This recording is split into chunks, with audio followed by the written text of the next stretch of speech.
Esto sería el chivo loco.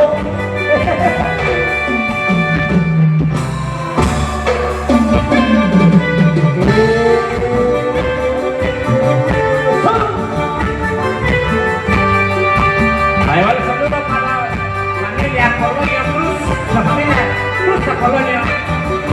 Allá para el amigazo de la Lucía.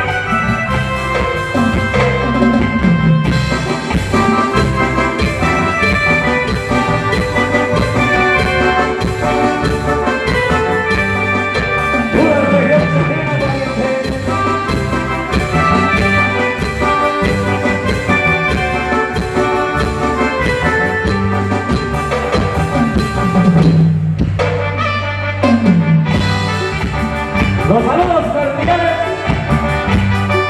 para la autoridad municipal y todo su cabildo. ¡Bailará!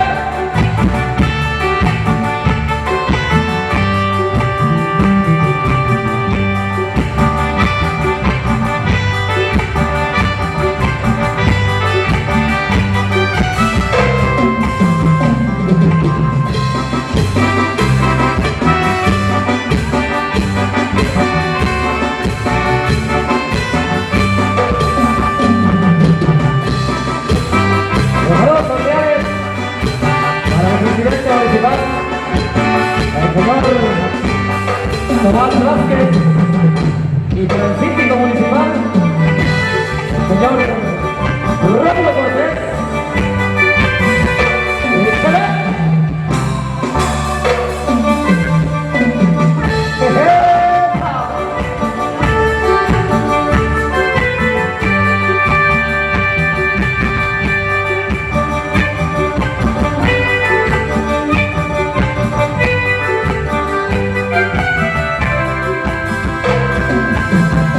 Y este es el estilo de los forasteros calientes.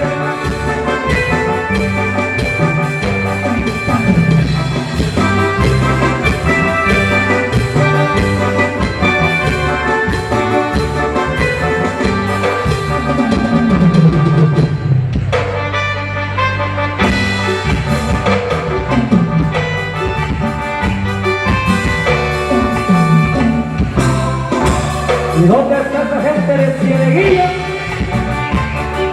De San Juan de Aije, Santiago y Aitepec. ¡Eso!